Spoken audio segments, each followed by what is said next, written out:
Hello guys, कैसे हैं आप लोग। और देश में अभी आंदोलन वाला माहौल चल रहा है, बट एक पॉइंट मैं रखना चाहूँगा कि गाइस केवल आंदोलन करने से और डंडा खाने से जो सरकार है उसको ज़्यादा कुछ फ़र्क नहीं पड़ने वाला है। और आप उनके रवैया से भी देख सकते हैं, इतना बड़ा आंदोलन हो रहा है, देश के कई शहर में हो रहा है ना, उनको कुछ फ़र्क नहीं पड़ रहा है।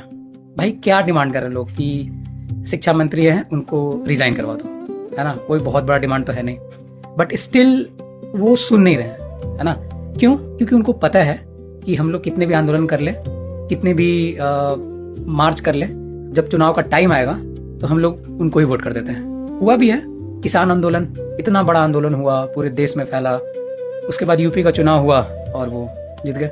मणिपुर हिंसा, इतना अत्याचार हुआ, खतरनाक हुआ, लेकिन उसके बाद फिर जब बिहार और बंगाल में चुनाव हुआ तो वो जीत गए, है ना। तो भाई जब बिना कुछ किए ही वो चुनाव जीत जा रहे हैं तो क्यों करेंगे, है ना। सिंपल सी बात है। पहले होता था कि कुछ भी हुआ सबसे पहले मंत्री अपने रिजाइन देते थे, है ना, कि भाई चलो झंझट छुड़ाने के लिए। अब तो भाई इतने लोग ढीठ हो गए हैं, इतना होने के बाद भी आई डोंट नो इतना उनको क्या मुश्किल हो रहा है कि उनकी टीम में कोई और इतना शिक्षित शिक्षा मंत्री नहीं है, ऐसा भी तो नहीं है। तो वही कह रहा हूँ कि उनको फर्क नहीं पड़ना है। वो एक फार्मूला जानते हैं और वो फार्मूला अभी यूपी का चुनाव आने वाला है उसमें भी करेंगे।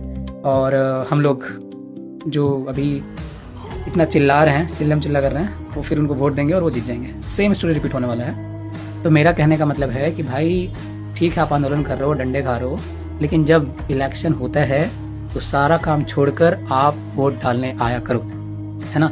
मैं बता रहा हूँ, लोग जनरली करते हैं भाई कि आंदोलन में तो खूब पार्टिसिपेट कर रहे हैं, अभी बैंगलोर से आ जा रहे हैं, मुंबई से आ जा रहे हैं, है ना, साउथ से आ जा रहे हैं दिल्ली में प्रोटेस्ट में भाग लेने के लिए।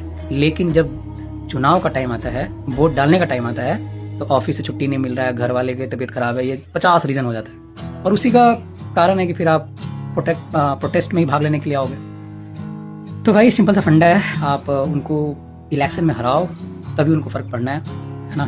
बाकी ठीक है, आंदोलन करते रहो, कोई दिक्कत नहीं है। एंड अभी 10 दिन से भी कम में बांकीपुर में, पटना में चुनाव है, ठीक है। और ये बीजेपी का गढ़ माना जाता है। जहाँ तक मुझे याद है 1995 से अभी तक बीजेपी यहाँ हारी ही नहीं है। तो अगर आप में गुस्सा है और आप वाकई में सरकार से दुखी हैं तो आइए और वोट कीजिए और अपना गुस्सा दिखाइए, उनको दिखना चाहिए, तब जाके कुछ फ़ायदा है और उनको समझ में आएगा। तो गाइज़ मेरा मेन कहने का मतलब यही है कि ये गुस्सा, ये आक्रोश इलेक्शन वाले डे भी दिखना चाहिए, है ना, तब जाकर कुछ बात बनेगी। वरना आंदोलन और डंडे तो पूरे टर्म में खाने ही पड़ेंगे, है ना। Thank you guys.